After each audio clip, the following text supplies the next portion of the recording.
How are you, Julia? I'm good. How are you? Hanging in there. Feels like it's been a long week and it's only Wednesday, but Hi, Maria. How you picking How are you today? Good for you. Wait a couple minutes. I know Mr. Taylor's gonna come on. He said he was a little bit late. Vice Mayor said she'll be here pretty soon. Alan, thanks for your help with Mrs. Sheeman. Oh, no problem. Thank you very much. Simon? Simon. Isn't that Simon? Oh, yeah. Okay. Thanks for being patient there, Josh. Appreciate it. You got it, buddy. Ow. I did yesterday. Hi, Jason. How are you? We're so good. Sure. Well, nobody said Jason was going to be here, did they? How you doing today, Alan? Good. How about you?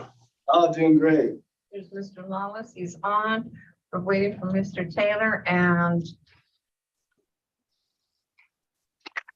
we'll just wait a couple more minutes before we get started. Mr.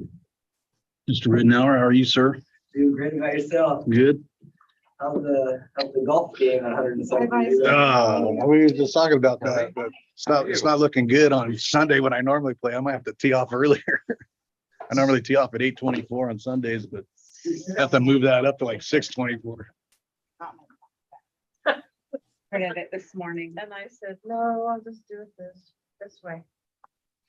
Okay. We do have a quorum already now, and I know Mr. Taylor said he would be coming in onto the meeting. And he's running about 5 minutes late. It is 4:02, and I'm going to call the meeting to order. We have on virtually member Julia Liu, John Lawless, Maria Demas is here, Vice Mayor is here, and I'm here. Mr. Taylor will be joining us virtually, and self-introductions by those who are on virtually and those in-house. We'll start over here, please. Oh, Dennis Ickes, I'm the chairman of the Chamber of Commerce. Josh Pearson, Director, Chamber. And we have Mr. Bailey and Yeah, so Alan Bailey, I'm an attorney representing the Barn Theater here, and also representing the Barn is Kate Smith with me here. okay. Thank you very much. Okay, we're going to start with, this is the opportunity to address the audit committee on any scheduled matter. Unless additional time is authorized by the committee, all commentary shall be limited to 3 minutes per individual and no more than 15 minutes total. Do we have anyone for public comment? Please. Mayor, can I ask that we, since I know we have people from both the chamber and from the Barn Theater, that we just defer comments until we get to those specific items for each of those? Would that be okay? That would be fine. Okay, that would be fine. We'll defer the comments. We don't have anyone on virtually at the time, do we? We don't have anybody in virtually. No, yeah. Okay, thank you very much. We'll now move into the scheduled matters. The approval of draft minutes of March the 3rd and April the 27th. Has everyone had time to look at them? Of the committee, and I'll entertain a motion on both. I'll move for approval. We have an approval by member Julia Liu. I'll second. And we have a second. If there is no opposition to any of this, all those in favor, aye. Okay, Do you want me to ask to poll the council the committee, since I know we have some participating via virtually this time? I can do that. please, let's do that. Sure. Mayor Flores, or Committee Member Flores. Aye. Committee Member Carrillo. Aye. Committee Member Lawless. Aye. Committee Member Bemis. Aye. And I'm an aye. So, and I believe we still don't have Committee Member Taylor, so that will pass 4-0. Thank you very much. Passes unanimous. We will now move into the scheduled matter, the Porterville Chamber proposed memorandum of understanding. And Thank you, That Honor. way- please go ahead, John. Thank you, Honor. Before the committee this afternoon is the proposed memorandum of understanding proposed by the Chamber of Commerce between the Chamber and the City of Porterville that was presented for consideration by the City Council. It was my recommendation that this be considered by the committee, given the diligence that has been exhibited by reviewing the previous agreement that had been modified and approved by both the Chamber and the City Council. And this draft memorandum of understanding will be considered by the Engineer Act Committee before being presented to the City Council. Okay, it was very difficult to hear everything that you were saying because the transmission wasn't that clear. I'm looking at legal counsel, Ms. Lou, to summarize what was just stated. Because we were having difficulty hearing what the comments were. You need to unmute yourself. I think John was, Apologies. Oh, If it's no problem. AT&T, if it's AT&T signal, I apologize. So, given the efforts that was made by this committee in reviewing the agreement between the city and the chamber, that given the notice of a termination of agreement and the recommended memorandum of understanding that was proposed that this be before the committee this afternoon.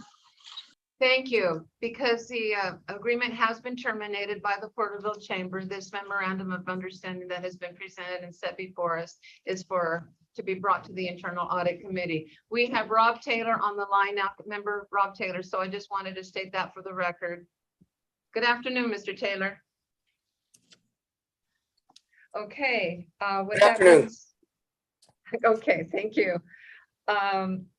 The memorandum of understanding brought to the city on behalf of the chamber. So where it is that the chamber would want to go with this, since when it was presented and just given to us, there was no direction, It was given as a draft for the city's review.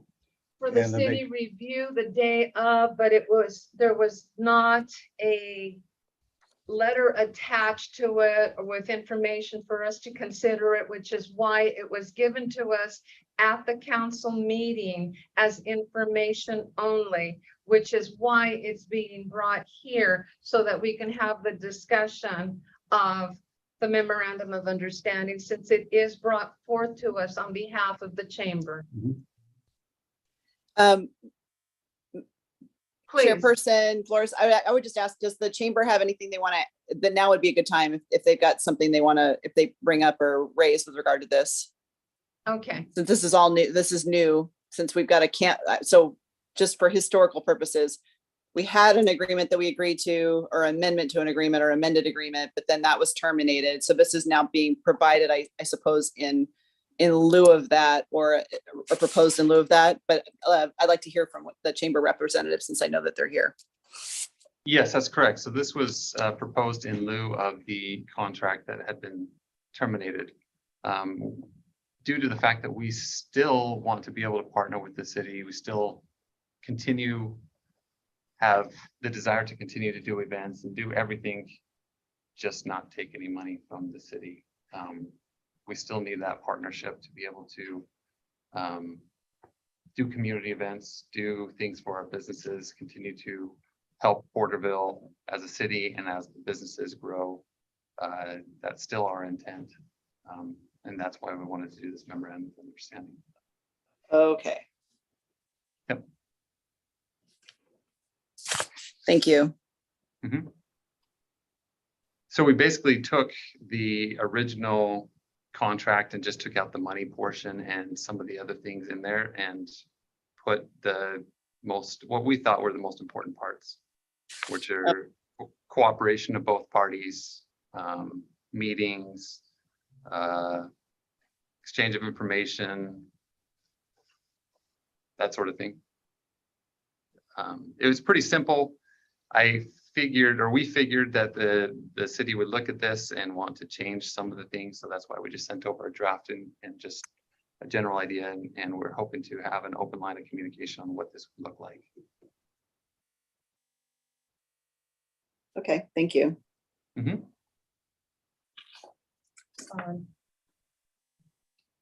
Mr. Taylor, did you have any input to this memorandum of understanding? I'm going to start with members. Well, I mean, if that's all that the chamber is looking for, then I'm sure there's got to be a way for there to be, you know, in the spirit of what we're all trying to accomplish, which is really the same thing. Yeah, I don't see any. I don't know, Julia. It doesn't sound like there needs to be a legal document that says, yeah, the city will still cooperate, because it sounds like what they're asking for is when they do events that'll either require security or some sort of traffic management or something like that, that the city will provide that. And I think the city would do that for anybody, right? Yeah, we would. I mean, I don't mind having something. I'm not necessarily opposed to this at all. I'm just trying processing it. So I actually think that it's kind of, you know, the audit committee, usually our primary function is to deal with money. So, so this really probably is going to be something that's more appropriate for the city council to consider. But that being said, since it's brought to us first, I certainly don't have any problem. You know, if the committee would like to weigh in, that's fine too. So I don't see anything objectionable in the language of this MOU per se at all. I mean, I get it's something we would do anyways, but that way we've got kind of it's basically an agreement to coordinate with each other. That's what I'm gathering out of this. So, you know, I don't have any issue. There might be some things we want to think about in terms of, you know, in better detail, but from a conceptual standpoint, I don't have an issue with this. So. Thank you. Vice Mayor, do you have any comments? I appreciate Julia's comments because I feel the same way. I was kind of, and I guess processing was the best way to explain it. I was confused, to be honest, when I first saw this and had to recall in my mind, wait, didn't we just have a council meeting where we canceled an agreement at the chamber's request? And I was hoping we would get feedback at that meeting just to give a little dialogue or, you know, info and feelings about that, but we went with that according to the chamber's wishes and requests. So then this, I was just wondering, you know, kind of, but to me, yeah, it sounds, I think what was kind of confusing was it does sound very agreeable. I mean, it's as far as this is what we would want, I agree to do with the chamber, as far as the city and the chamber having this cooperative understanding and working relationship. I absolutely agree. I'd like to look a little more at any detail that we could put in that would just make it more supportive to both of us. I think if there is that, I'm open to hearing or even proposing things, but other than that, I don't have any other questions. Okay. Right Maria? now. Yeah, I have no problem. I just want to make sure that, of course, we're still going to go through the community civic and application. Yeah, everything's still the same. Yeah. Well, we were hoping that you were gonna just do it all for us, right? But no, we planned on everything's gonna be exactly the same. There just isn't any money involved, but still would like to coordinate, talk to a city representative, whether that be Jason or John, kind of like what we have in the past. Talk about events, talk about things that we're working on, things that we can work together on. We just want this to be a good relationship. And kind of what Julia said, I don't know that this is necessary, but it's more memorializing the relationship that we have together.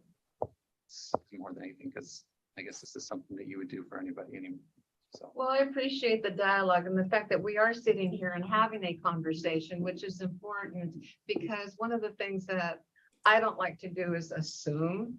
And we did have a termination of an agreement. The document was attached in the packet, but it was informational and we had not had a clarification. So with that being said, this can come up to the full dais for the full council consideration once it's reported out, and then we can go from there. And I'm sure they may have some questions too, Right. as far as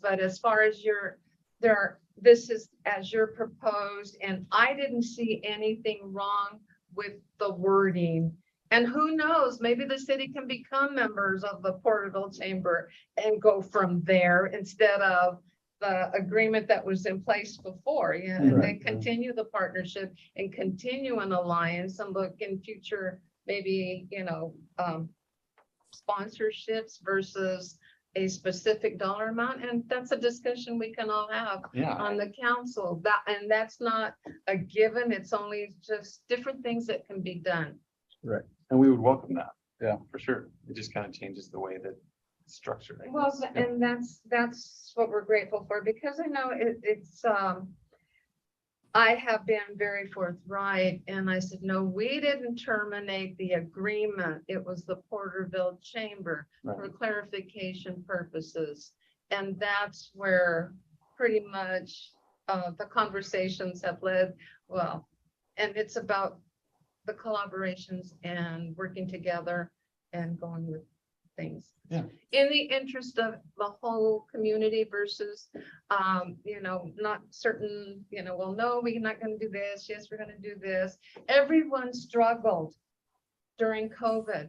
Everyone struggled.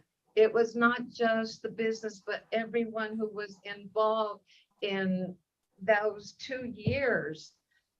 Porterville got hit hard when we had the library fire. And then within months, we were in a shutdown. And then as people began to struggle with some of the things, I know that the city was very proactive in trying to get information to a lot of the business community and to a lot of the nonprofit organizations as to what was available for them, and even had people that would help. I believe you got several referrals, didn't you, Jason? And people were reaching out, not just to the business population, but to the nonprofit agencies. And it's about getting all that information and disseminating and to share it and to make sure that it goes somewhere and that people are using the resources that are available to them. Because sometimes it doesn't happen. You can provide somebody with all the resources. And I know that there are maybe some of the people through some of the organizations that were helping some of the business owners, were helping the nonprofits as well by providing and sitting down with them so that they could understand. But a lot of times either the package wasn't complete or they just felt the paperwork was too much. But no, I don't see. Julie, where do we go from this? Well, I just a couple things one thing I wanted to point out, just so everybody knows, in paragraph 6, it says the conduct of the cooperative activities contemplated by the MOU is subject to the availability of funding, personnel, and other resources. Each participant is to be responsible for the costs it incurs in participating cooperative activities under this MOU, unless otherwise agreed in writing. So I think that's good language. I think it makes it clear that, you know, nobody's committing to anything, because everybody understands that we can only do, you know, we can work with what we, you know, when we have the available resources to for both the chamber and the city. So that's great. With that, I'd move to refer this to the city council for consideration. We have a motion to move it to city council for consideration. And I will go ahead and second it, because that's where it needs to go and be placed on one of the agendas. Okay, can I ask a question? Am I out of order Yes, here? please go ahead. Oh, Okay, that doesn't have to do with what you're doing here.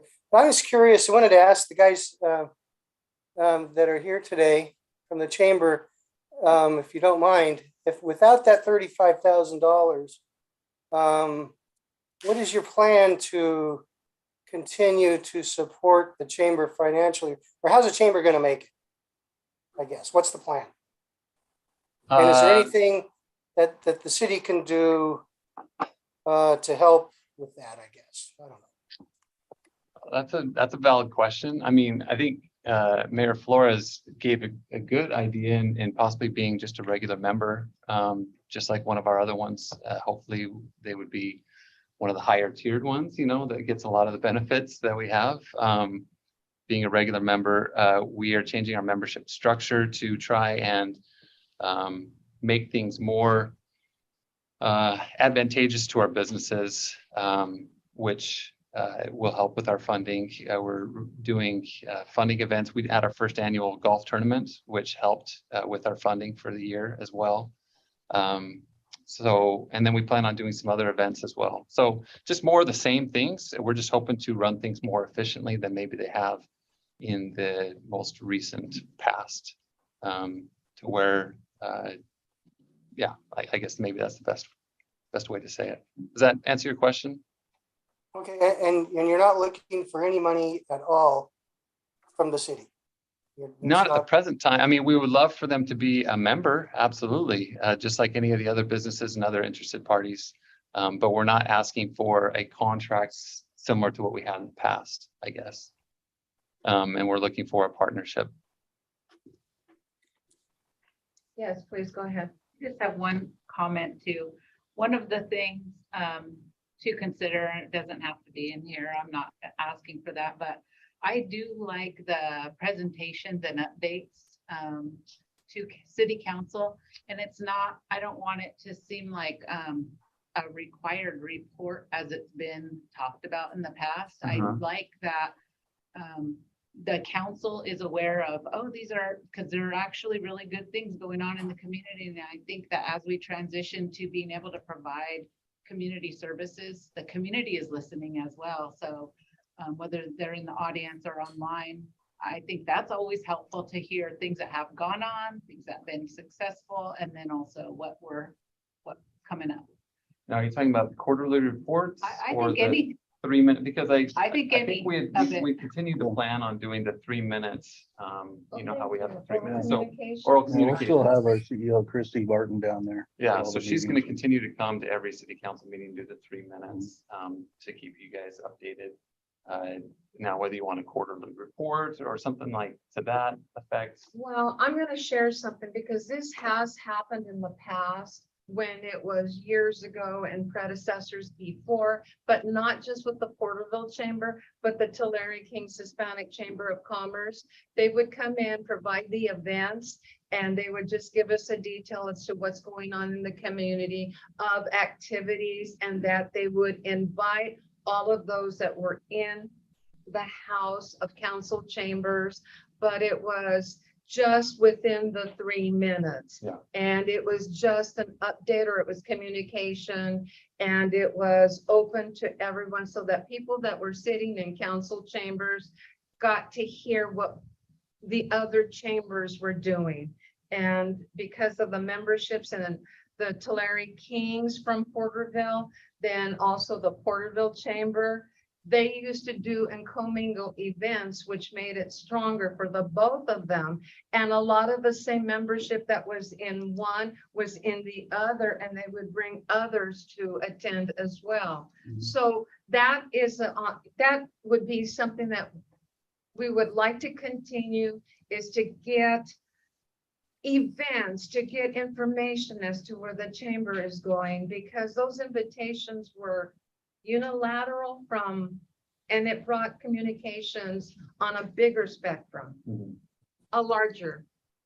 So Yeah, we'll definitely plan on doing the 3 minutes. That was one of our things that we still want to do. And we want to keep you apprised also if any businesses have any issues or things that need to be brought up to the city. We still want to have that opportunity as well. that would be good if any businesses have any issues, but I'm gonna ask the blunt question. Are you going to have somebody that brings an issue to the chamber about maybe something that may not have been done or a lack of communication? Will the chamber representative support the business that is pretty much telling us off because we're not doing our jobs, or that city staff is not doing their jobs?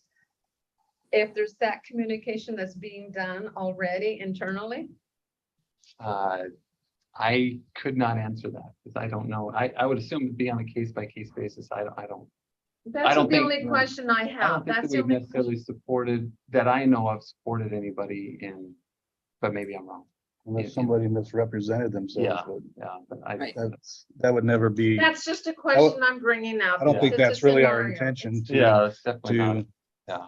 fight with our business owners against the city. We're trying to partner with the city and you Yeah. guys, That's we're trying to okay. have everybody on the same level. And I Well, appreciate I'd hope that an MOU would actually help with that, right? Yeah. Because Yeah. then you have the Yeah. MOU, then it's kind of saying, hey, if those are exactly the kinds of issues that should be brought up in our meetings, you know, if there's an issue that somebody has, that way it can be handled without sort of being like aired out in the public. We can actually maybe Public lawn, address it, Yeah, yeah. you And know, that's through those why- staff meetings. Yeah. Now, one of the things in the past, and this was years ago, because I used to attend council meetings before I ever got on as a council member.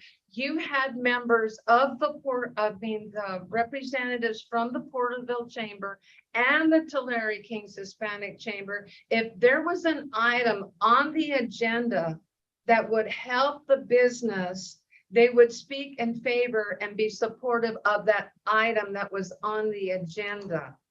And say, well, we've looked at it, we've read it, and we do support it, and it's very much just a support from both chambers or one chamber, regardless. This is what I'm saying. It's been a long time ago, but those were some of the things that did happen in council chambers. Yeah, that's good. Okay. Yeah, we can definitely bring that up. I just want to say I appreciate the mayor bringing that up. One, I've encouraged the chamber to come to every meeting to speak about any item that is in support of business and to try to be problem solving versus being blaming. And I'll use Porterville Ford as a recent example where Porterville Ford came and gave comments which dealt with issues that they were having with regards to permitting, which now thankfully Webb and Son is now involved to getting their development appropriately permitted and done legally versus coming and saying the city is a blame for that. So I appreciate Webb and Son, who I know is one of the directors on the board of directors for the chamber and also assisting in making sure that any development that occurs at Porterville Ford is done to code and done legally, and would hope that the chamber would come each meeting, as we have said many times, to come and support. Absolutely. Thanks, John. And I appreciate it because this is why I'm bringing a lot of this out, because these are the sensitivities that have been brought forward. And the door has always been open for communication through Mr. Ridenauer and his staff. And that communication, when in doubt, pick up the phone and call, because in that situation that Mr. Lawless had just explained, he had the answers and they've already been solved. And there was a scheduled meeting already. But that day that it happened, the chamber was in the house. And I'm saying it was something that was vented where we were trying to be proactive to solve it. And I believe maybe research or a phone call, you would have had the answer, or I'm not saying you, but the person would have had the answer whether to come in or not versus just coming in. Gotcha. Okay. Were we approached? I don't know that Porterville Ford? situation, Yeah, I'm not. but We Noted. Yeah, needed it the Porterville Chamber, this Porterville Chamber came to the last meeting. The executive director came with Porterville Ford talking about permit issues, dealing with an improvement at Porterville Ford. And so we've been working with Webb and Son to correct those permitting issues. I'd also like to add as a positive that Alita Verduska Silva is joining the city effective August 2nd. Who will, I know she is already a chamber ambassador and Ambassador, pleased to yeah. be, hopefully that she'll be able to continue in that capacity. yeah, she's awesome. Yeah, she's good to work with. She's also an ambassador for the Tulare Kings Hispanic Chamber of Commerce too. Correct. She's great. Mhm. Yeah, she's good to work with. Thank you very much. I think unless there's something else you would like to add to the discussion. Well, I'd like to because- follow up on that with Christy. On the Ford thing? Yeah. Yeah. Ford thing. We're not aware of that. Well, and so. again, we needed to have a conversation so that you're aware of some of the things that we have I'm afraid that. had to with go inflation and undertake and. and Okay, we had a across the motion and we had a second and then we skirted around. Now, I'm gonna look at Julie again to call. I'll call for that. Since it was my motion, I'll call for the question or for the vote on it. Do you want me to would you like me to pull Yes, the please, go ahead. Chairperson Flores, Aye. Chairperson Carrillo, I. Chairperson Taylor, I, Chairperson Lawless. She just said chairperson. She's calling everybody chairperson. Oh, sorry, committee member. I'm sorry. Everybody's chairperson today. It's been a long day. Did I mention that? We're all chair people. Everybody's a Committee chairperson. member Lawless. I think he needs to unmute his phone. There he is. Thank you. And committee member Bemis. I'm out of practice. Did she say Thank aye? I you. couldn't hear. It passes unanimous. She said aye. It passes unanimous. Okay, thank you very much. Awesome. Thank you both for being here. Yes, thank you very much for the meeting. We appreciate it. can I say one more thing? Yes, sir. Please. Okay, I get that, since at this point there is no money, on the table, that it needs to go back to the, city council and that the audit committee is designed to discuss money. I'm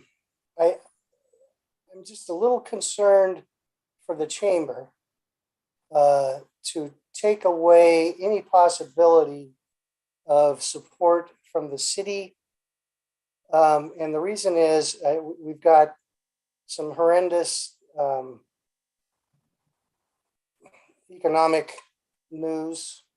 Things are not going to be looking too good for a while, which means the chamber is going to have a real challenge keeping their membership, because businesses are going to struggle a hell of a lot more than they have the last few years.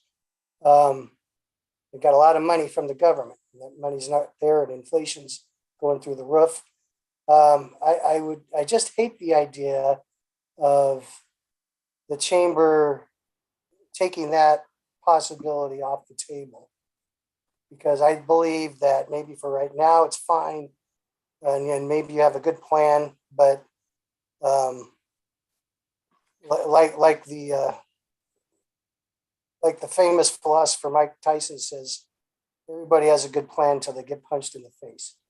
And I think you guys, having a little bit of an intimate idea, knowledge on how the chamber works, should reconsider the possibility, maybe not today, but not to completely sever that relationship, but somehow maybe leave the door open for maybe some future discussion. I think on behalf Throwing of the that out chamber and Dennis here, I think we're very open to that. And further discussions, we can do that at, anytime. We can schedule some meetings to discuss that in more detail, for sure.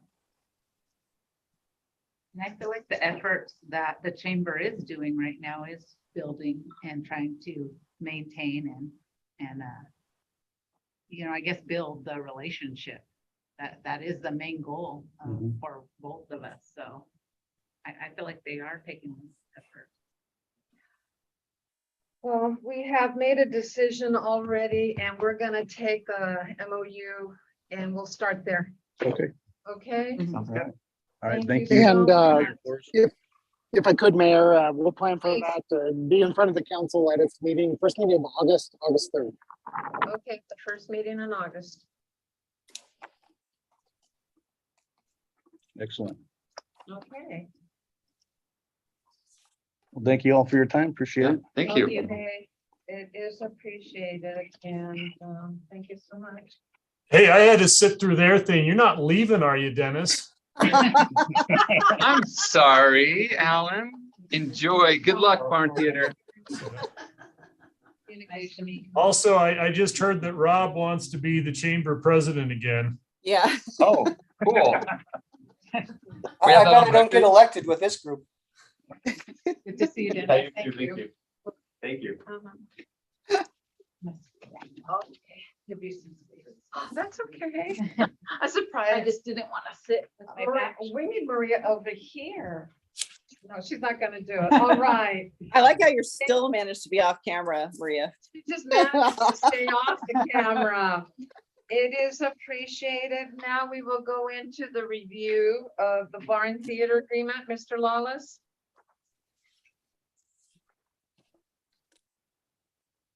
Where's John?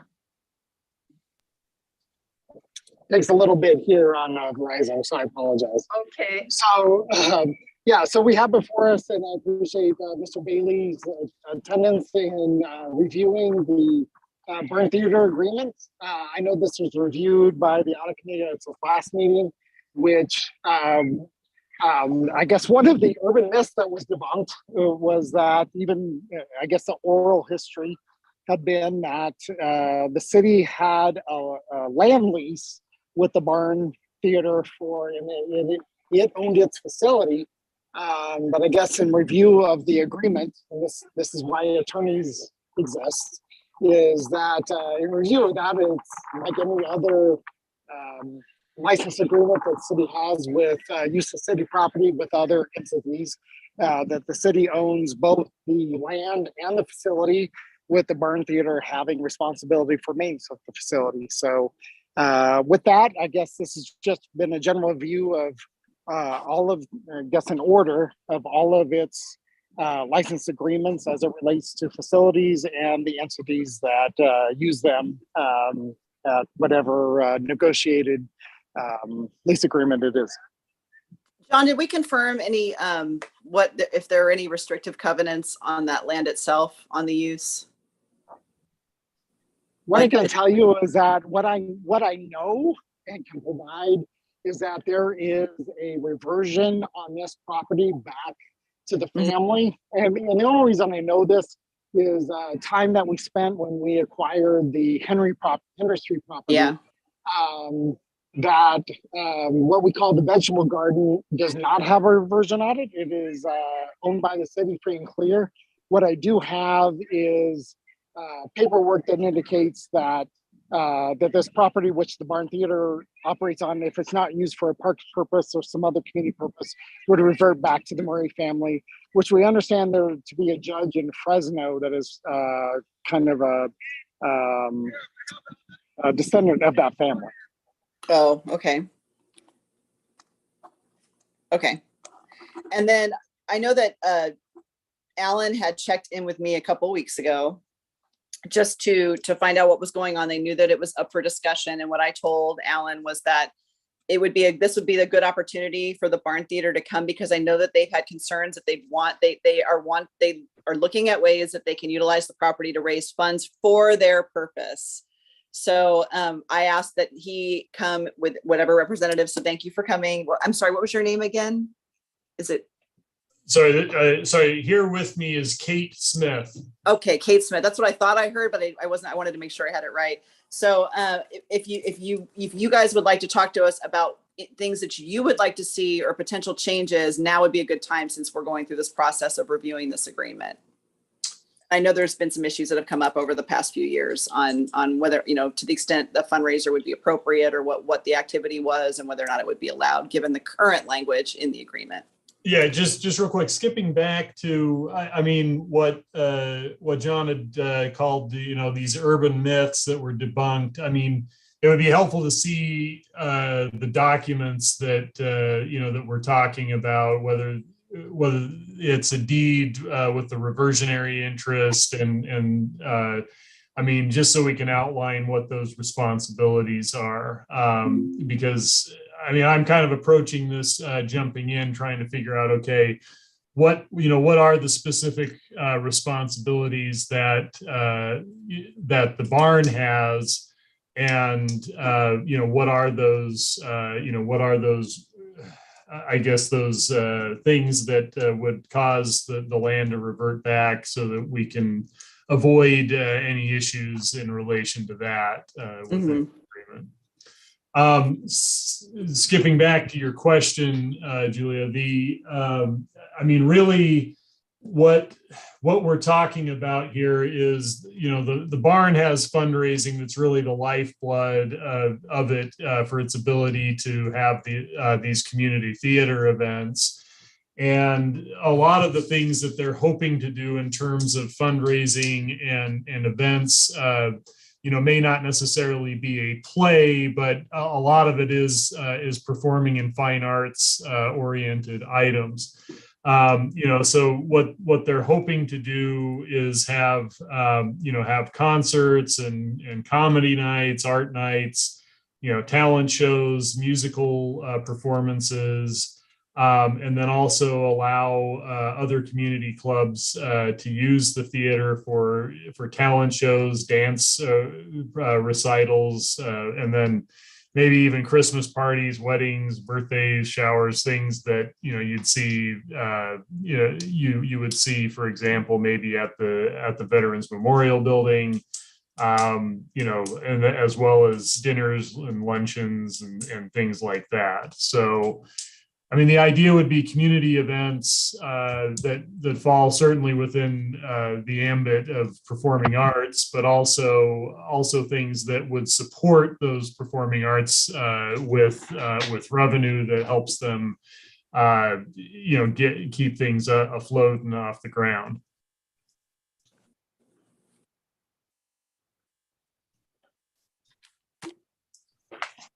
And so, in addition to that, I mean, I understand that there were things that that the city has you know, I guess put it mildly, wished that the barn hadn't done, and we want to make sure that we address that, but also kind of with an eye towards the fact that we've got a volunteer theater. It does get burdensome to seek specific permission for certain items. So the broader the permission structure, it, you know, can be, the more helpful that would be, so that, you know, they're not having to apply for permission and wait the time and do those things for, you know, whatever other things that they may need to do. Okay. So, and I'll just, so everybody knows what section this would probably implicate in the agreement. I think the section, it's on page 2, paragraph 2. The basically the second half of that paragraph talks about what the licensee can use the property for right now. And according to the current terms, they can use it for the usual and customary theatrical activities of the licensee. And no business, retail, or wholesale activities or enterprises shall be carried on or conducted for profit or be allowed, suffered, or permitted to be carried on or at or upon the property during the term of this license, except as otherwise specified in this agreement. And then it goes on to say that licensee shall be allowed to grant a sub-license for a term of not more than 2 consecutive days to other individuals and organizations for the use of the premises, provided that licensee does this no more than 5 times per year, and licensee complies with all the other requirements, including, and then it references some other paragraphs in here. So, so it is pretty limited with regard to, you know, how many times they can do things and for how long a period that those things can last currently.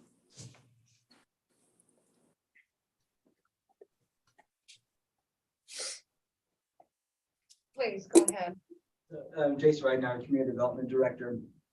And looking at the agreement and the zoning and the codes is. You can sit up here, Jason. It might be easier to read through. You don't have. Chapter, Come over here. chapter 205 of the Portable Development Ordinance, table 20502, land use and regulations for public and open space. This is zone PS. And I think some of the language there, Ms. Lou, about the no business or retail goes to the zoning of it.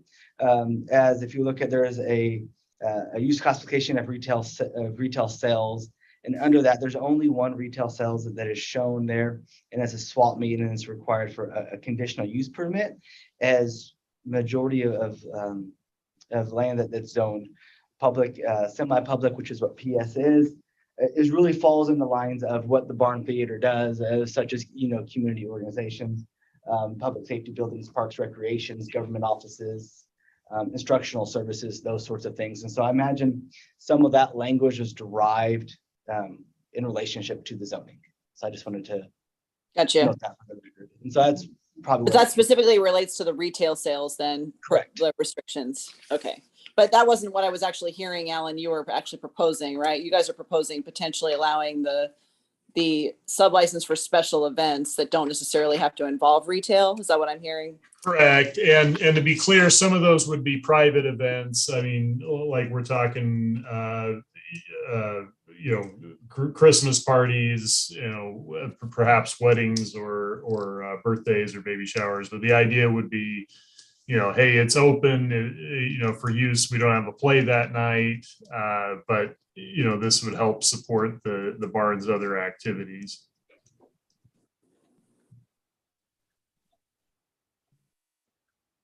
Okay.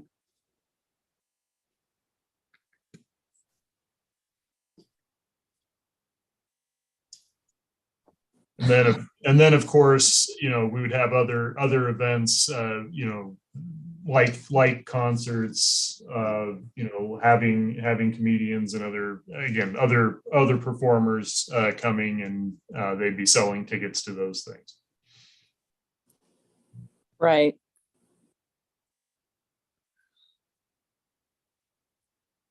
So the business part, so that if we were to, and that I'm not necessarily commenting, we'd have to think through that. I think that allowing, because it's essentially would be, you could end up a situation where, that it becomes a special event center, right?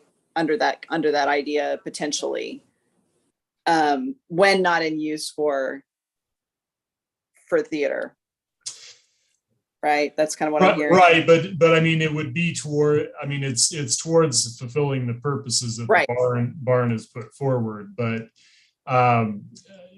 yeah. And I think if there's pushback on that, we need to find out where it is. But right. I guess part of the reason. Well, I think the issue, I can tell you what it would, I think, I bet I can tell, if I had to guess what an issue might be, it would be that overtakes the purpose rather than it being, you know what I mean? And so there might, so I could see potentially they're needing, if that's the direction that we or the council went, I'm guessing that there'd probably be some restrictions on the frequency so that you don't have that situation where it actually becomes more of an event center than it is a theater for the purpose it was. Because we also don't, and that would probably get us, it's not just the sake of policy, it's also the sake of the fact that we have the reversionary clause that says we have to be using this for public purpose. Well, and that's the question I have, is it sounds like the concerns of the city are more the legal concerns of, what are the legal problems that come up with what's on the books. We can craft it to fit within, the four corners of the city ordinance and the city code. I think it's and you can correct me if I'm wrong, but if we can fit within that, those are the concerns. They aren't so much that the city doesn't like, quote unquote, what the barn is doing, just for the sake of what the barn's doing. Okay.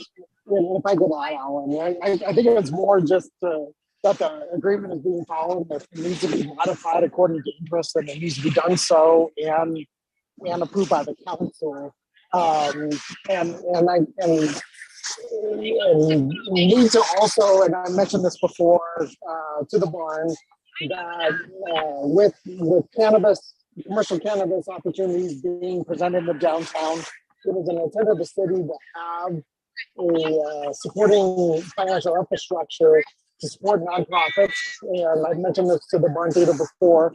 So with the first, probably, I'll defer to Jason for estimated timelines, but I would estimate before the turn of this calendar year that we'll have our first dispensary open. and our second probably within this fiscal year as well, as you see work occurring at the corner of Morton and Maine. That both of those dispensaries would be paying at a minimum $40,000 a year towards a community benefit fund that was designed by the council to be supportive of nonprofits that would submit projects for consideration to the city council for funding. And so whether that be plays by the Barn Theater or projects of other nonprofits in the downtown area that would serve, I guess you would say, as mitigation for their impact in the downtown area that would go to cause in support of downtown projects. So, John, I didn't understand everything that you I said. know. I'm going to ask Mr. Ridenour to speak on it because we had difficulty hearing too, Mr. Bailey. It was very hard to understand all the conversation. So I've asked Mr. Ridenour to speak on it. Thank you. So what Mr. Lawson was explaining was we are in the final stages of state permitting for 2 cannabis licenses currently, that we expect those cannabis licenses to be opening up shortly. As you can see, they are under construction currently to get those facilities up to speed to be open, doing those tenant improvements. Obviously, none of us have a magic 8 ball, but we expect that those will be open in the coming months, hopefully before the end of the year. The operators obviously would like to be open as soon as possible. Within that, in those development agreements, which were adopted by ordinance by the city council, there's a provision to have funds that are contributed to the community.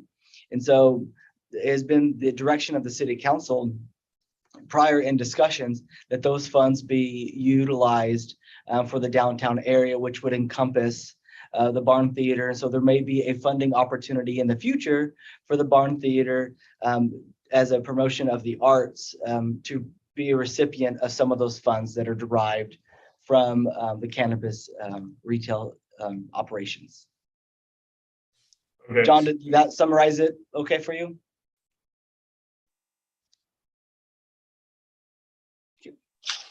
Yes, it's a minimum of $40,000 a year or 1% of gross proceeds from commercial activity. So one of the things is in terms of, I mean, is that something where they would have to apply for a grant?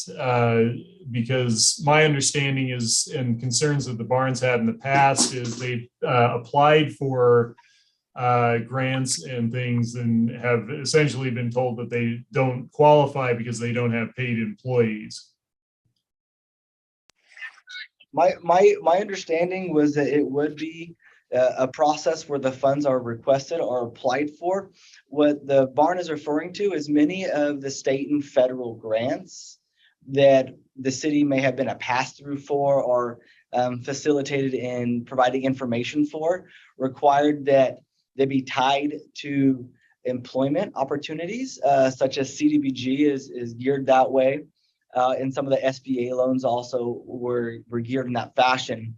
My understanding is because this would be general fund dollars as they are but provided through this process, that it would be at the council's direction in those development agreements of how that money is distributed.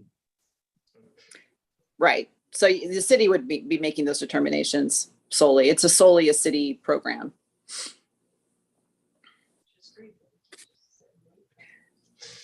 Yeah, I guess in terms of that, the concern is going to be, timelines and, kind of the need for the whatever funding they can raise now, as opposed to, something in the future. So, I mean, we'd have to see what the timelines are. What are the actual expectations? How do those compare with what is actually being raised and raisable, by the Barn to do those things. But I mean, certainly, I don't think the Barn's going to turn down money.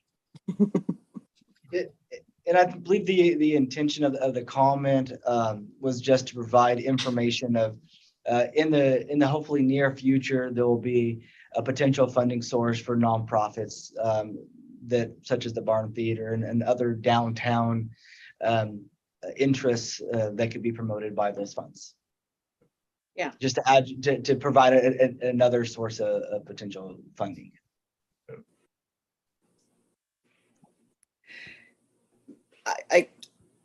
I'm thinking maybe, and I'm just trying to kind of keep things moving here along with this. Would it make sense to have, why don't you guys put down kind of, I know you've represented what, and I could take a stab at trying to, memorialize what it is you're providing, and then also talk from the city side and see what the city's concerns are, and if there's, what the city feels may need to be in there, just to potentially deal with the fact that we want this to still primarily remain, we want it to be serving in its primary purpose and not sort of morph into a special event center that occasionally has a play, right? The whole point is for it to be the other way around, where it's mostly a theater used for community performances of varying types, where with a supplemental, special event sort of fundraising aspect. I think that would be important for that distinction to be there. Yeah, and I think that's a wordsmithing thing. And putting it out there. I can certainly send you what they would hope to do. And right. I think that's important. We want to know what it is you really, what you're looking at. But I think it's also vital that we pin down this reversionary interest so that we just make sure that we're all not running afoul of that and keeping it within that language, because that doesn't serve anybody if it reverts back to the Murrays. Would the event center pose an issue, or even an occasional event, special event center pose an issue with development code? Jason, are you? That's what I'm looking up currently. That's it'd be beneficial for you to send what you're looking at and what those special events or what they're going to look like. That way we can evaluate that, and I can evaluate it through the code. I just want to make sure that it doesn't run afoul, or if there's a way to provide options to which that could occur. Mm-hmm. And so I just need to do a little bit of research on it. I haven't looking at it on the fly right now, and didn't see anything immediately, but I would like to have a little bit of time to evaluate that. That's okay with the committee. So maybe a little bit more homework is in order. Correct. What you guys are wanting, we can figure out the development code. We can maybe come up with language between now and we can either have another meeting, have another between now and the next meeting, actually come up with some potential language for the committee to consider. Staff could do that. I don't know how the committee members feel about that. Well, I'm going to chime in and just make a comment here. There's a lot of working parts and moving parts. And I want to specifically state, I want the Barn Theater to succeed. I want them to continue to bring what they have to the table and this community. It's important. I am okay if Mr. Bailey sends the information that the Barn Theater is requesting, and that Julia will be working on the verbiage, and that Jason will be looking for the research. And then with regard to the property that Mr. Bailey requested, to make sure that it is that document or whatever document needs to be looked at. I'll work with Mr. Lawless. That is brought to the table, and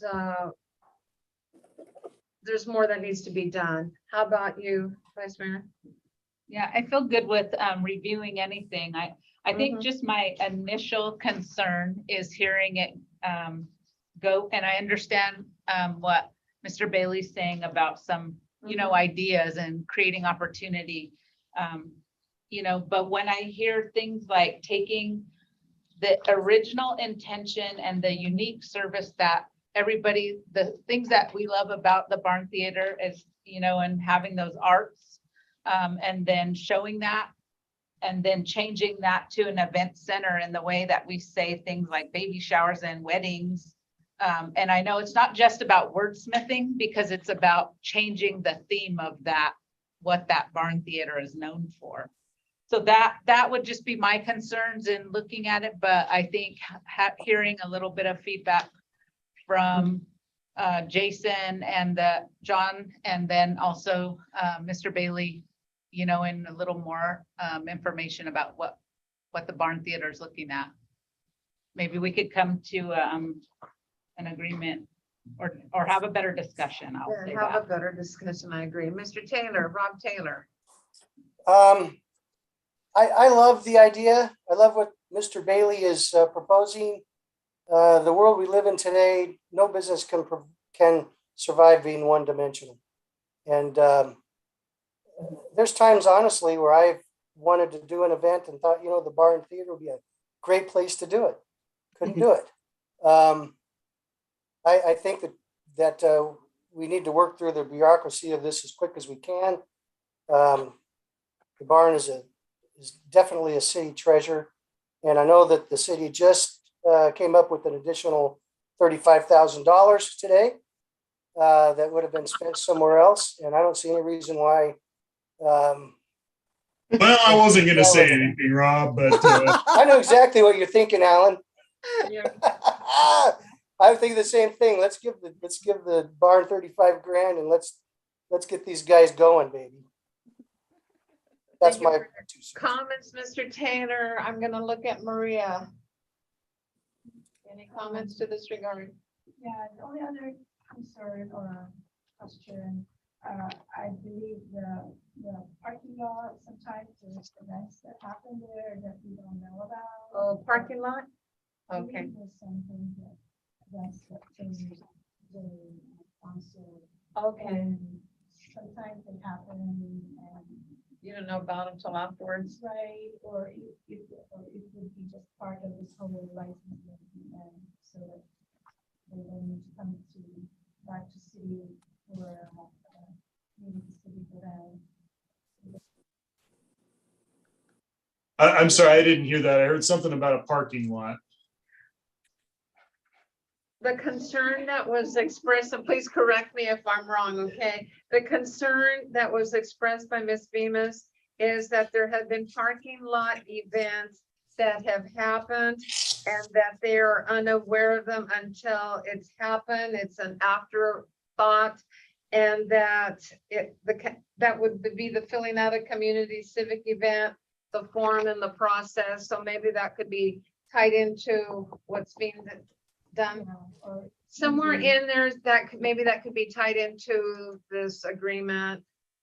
Miss Lou, is there a way we could do something similar to the use agreement with the fair? That allow for some operations that, are standard. Of Well, that use? Before we get into that, can we be kind of specific about it? Because I'm asking Kate, and I don't think we're quite aware of what parking lot event we're referring to here. sometimes you guys do the buzzer. I'm sorry. Oh, the Not- Buzzard Fest? Buzzard Fest. That's not. She's using Buzzard Fest as an example. And I think there might have been some retail that were. There was some pop-up retail a while ago, but they came, we had discussions speaking on that. I think there was just One concern of on those that was early without on. their knowledge of the barn theater, right? Yeah, and then there was one that Yeah. I reached out to the barn theater just to give them a heads up, and they were not of knowledge that somebody had a pop-up event or had a pop-up tent there providing a service, and then asked them to leave and then asked for assistance from PD. Yeah. So there was good coordination there, and I believe we have communication. So Buzzard Fest, I understand, was in the rear theater. I suppose something might have bled out into the parking area, and that might be what we're talking about. And then as far as the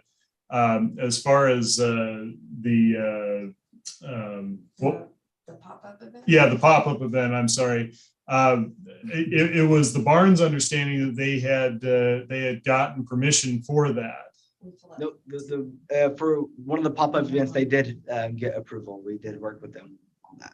So I think a bit of this is just kind of, I understand the need for the dialogue. But again, if we can somehow encompass things that make it so the paperwork gets cut down a little bit, that is a burden for an all volunteer theater. You've got people who are doing this after their job hours and after they've taken their kids home and all of that sort of thing. And then they're coming together to try and put this together. So it's, I mean, that I understand there is some level of not being able to just completely set that Right. aside, but I don't think we'd be able to exempt you guys from the civic event permitting process when that is applicable. But I don't think all of the stuff that you guys are talking about, that would even be an issue. So we just need to kind of work through that, is what it sounds like to me. And that way you guys will know when it is you actually need to come to the city and when you don't, because it's covered by the agreement. And Right. there just needs to be a coordination, which I believe that we're working towards that. I've had, email communication back and forth with representatives. And so, like Ms. Lou said, I think with the community civic event, and honestly, that's a process that that would need to go through for that. And it is city property. Also, too, is just best for the protection of the public. Is there's an event that's occurring, say, in the parking lot, we would need to have PD and fire aware of that, and also just to have to make sure that there is good layout Proper of insurance that event. coverage too. Yeah. Correct. Yeah. And so that's just a coordination thing that we would need to do. Mhm. okay.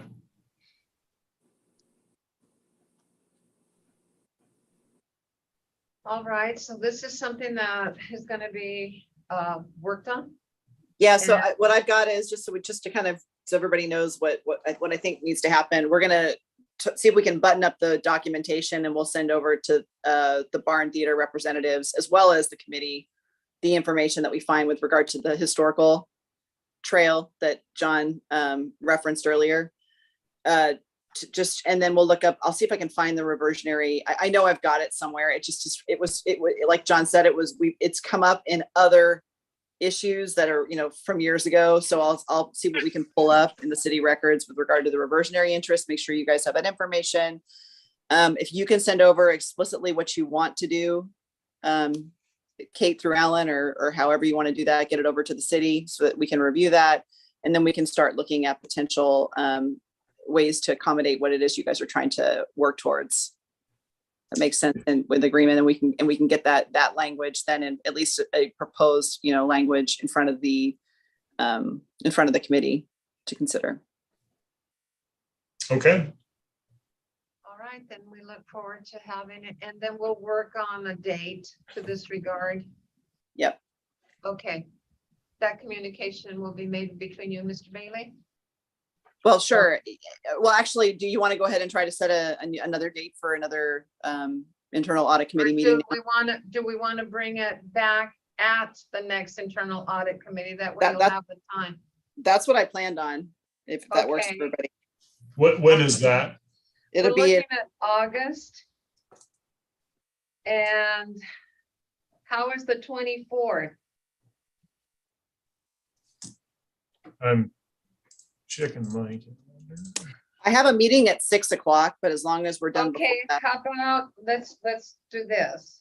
Okay, does it have to be at 4 o'clock, or can we meet earlier, like at 3 o'clock? Earlier would be better for me if that matters. How about the, Works. how about for everybody? That's the question I have, because if. I can do 3. 3 o'clock for that meeting? I can do it. Okay. August 24 at 3 o'clock for this meeting. For the audit committee meeting for this month.